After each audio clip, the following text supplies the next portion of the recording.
So finally, we'll take a look at problem 52. This one was kind of cool because it brought together some momentum stuff and some kinematic stuff.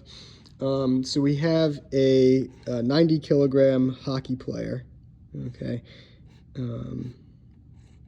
There's his stick and his skates or whatever. Okay. And our hockey player is hitting a puck, okay, like that. Okay, so they tell us the mass of the hockey player. We'll call that M1, and his mass is 90 kilograms, okay? And they tell us the mass of the puck, M2, that's only 0.15 kilograms, okay? And they give us the velocity of the puck. We'll call that V2, okay? And the velocity of the puck after he hits it is 45 meters per second.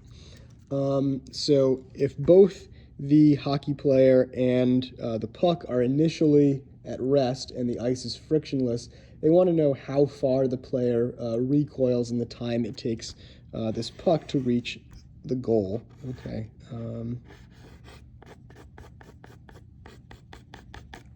The goal, they tell us, is 15 meters away.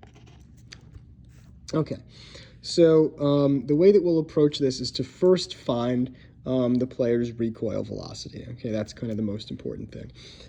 They give us a few important pieces of information. So we're to assume that the ice is frictionless, as usual.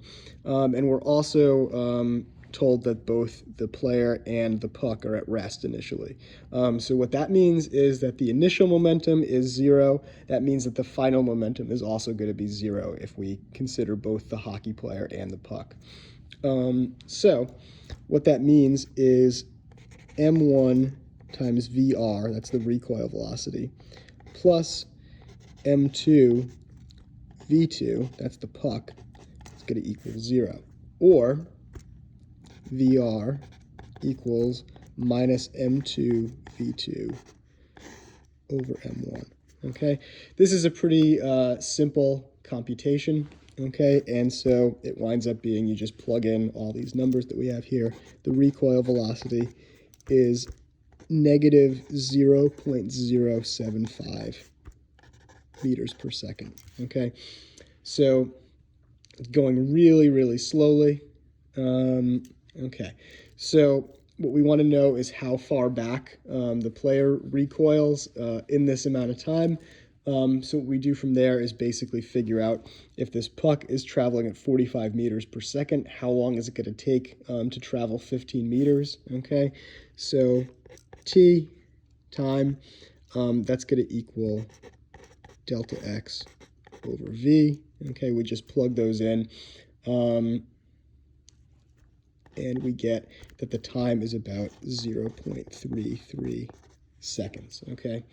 And then we want to know how far this player goes in that 0.33 seconds. Well, we just multiply the 0.33 times this 0.75. So the player recoils 0.025 meters in this time. Okay. Or another way of saying that is the player bounces back about 2.5 centimeters. So about an inch or so. So very, very little.